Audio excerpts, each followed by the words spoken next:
Thumbelina and the fairies stood on a tree stump, watching as the goblin smoothed down his bumpy head and put a moth-eaten green tie around his neck.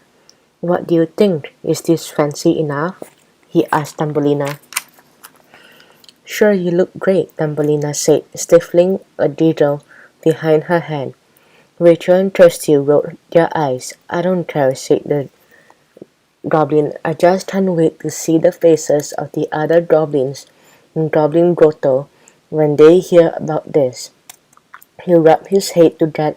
He hands He rubbed his hands together, and the Flower Prince groaned. He couldn't believe the goblin could be so easily tricked.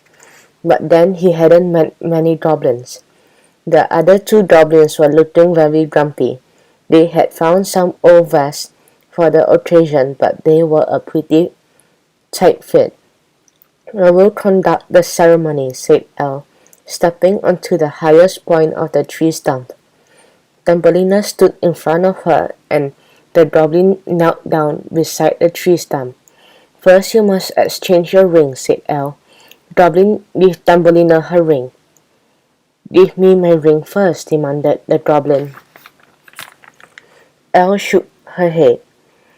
You first," she said. "That's how it should be done." Grumbling, the goblin took the thumb ring off it and placed it in front of Thumbelina. It was much too big for her to wear, but she pushed it towards Elle. As soon as the little fairy touched the ring, it shrank to the right size. Elle slipped it onto her thumb and smiled. "Hey, that ring's for Thumbelina," the goblin protested. "Give it back." Kirsty handed the sparkly green ring to Thumbelina, who held it out to the goblin. "This is for you to keep," she said, "but you're not getting a fairy tale wedding today. I want to marry the Flower Prince."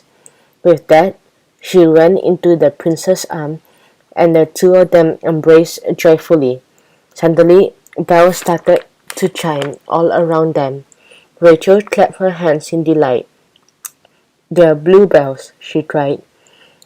"They are telling all the woodland creatures that there will be a wedding today," said Elle. She waved her wand, and Thumbelina's dress transformed into a wedding gown made of white rose petals. She wore a cobweb veil, held in place by a golden tiara. From all around, woodland animals splashed across the stream to join them on the little island. Soon there was a huge congregation of wedding guests, and nightingales perched in the trees and sang for the happy couple. Elle led the ceremony, and Rachel and Kirsty were bridesmaids. The prince and Thumbelina gave each other a sparkling dewdrop rings. I now declare you husband and wife," said Elle. "Hooray!" cried Rachel and Kirsty. "Three cheers for Thumbelina." The bluebells started to chime again, and the woodland guests erupted in cheers and applause. Even the goblins celebrated, throwing handfuls of flower petal confetti at Thumbelina and her prince. Tears rolled down the cheeks of the long-nosed goblin, and he blew his nose with a loud trumpeting sound. "I love weddings," he sniffled. After the ceremony, there was dancing and a magnificent feast. Rachel and Kirsty wished that their storybook adventure could go on forever, but after a while, Elle fluttered over and put her arms around them. "It is time to go," she whispered. "Thank you for helping me fix my story." "Thank you for bringing us here," Kirsty replied. Elle raised her wand, and the beautiful woodland scene disappeared in a whoosh of fairy dust.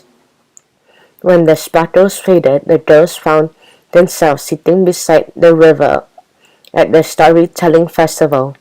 As usual, no time had passed since they left. The children were still sitting around the book bench, and Alana Yarn was still reading Thumbelina aloud. "The toad lived in a swampy stream in the garden," she said. He croaked when he saw Thumbelina. Rachel and Kirsty exchanged smiles of relief and happiness. The story was back to normal. They settled back to enjoy listening. When Alana came to the part about Thumbelina and the Flower Prince getting married, they felt a thrill of excitement.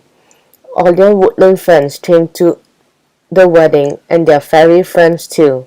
Alana read, "I can't believe it," said Rachel in a whisper. "We are in the story." "It was a wonderful wedding," said Kirsty. "I'll never forget it." The best friends smiled at each other, but then Kirsty looked thoughtful. "I wonder which story Jack Frost and the goblins will want to change next," she said. "I hope that we can get the rest of the magical objects back for the other storybook fairies." Rachel thought of the beautiful woodland wedding that they had just seen and the magic that Elle had performed.